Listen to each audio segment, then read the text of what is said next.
The film Sinners takes place in 1932. I want to talk a little bit about what life actually would have been like for people during that time and what they would have dealt with. The Great Depression had hit the black communities the hardest. In many southern cities, black unemployment exceeds 50%. The NAACP continues legal action against school segregation and lynching. For Chinese Americans, they face anti-Asian sentiment. Chinese immigrants faced exclusion under the Chinese Exclusion Act, which was still active until 1943. Urban black populations rise as displaced sharecroppers move to the cities looking for work.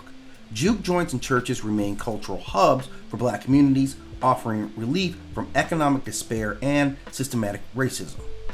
Black tenant farmers and sharecroppers face massive evictions as white landowners downsize their operations. Blues music spreads nationally. Robert Johnson, Son House, and Charlie Patton rise from the Mississippi Delta scene. Chinese grocery stores serve both black and white clientele in southern cities, leading to complex relationships, sometimes solidarity, sometimes racial tension. Chinese families in Mississippi and Louisiana are legally classified as colored, denying them whites-only school access. In Mississippi Delta cities, tensions rise as white vigilante groups increase patrol. Corruption in law enforcement is rampant, especially in bootlegging and gambling control during Prohibition. The Scottsboro Boys trial, arrested in 1931, gains national headlines, with appeals continuing into 1932, becoming a lightning rod for racial justice debates. Black churches take more vocal political stances as the New Deal promises begin to circulate, though most black voters are still disenfranchised in the South. Chinese youth start forming small community clubs and organizations to prepare for life beyond segregated economic roles. And in southern cities, we see speakeasies and juke joints continue to defy prohibition, often protected by bribes to city officials.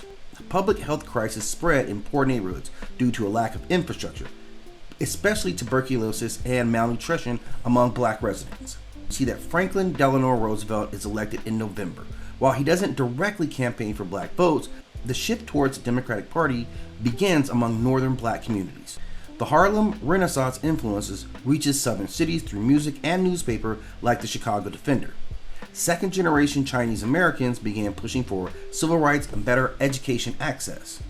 And in the urban South, migration increases. In cities like Clarksdale, Mississippi, the blues weren't just music, they were survival. The churches weren't just spiritual, they were also political.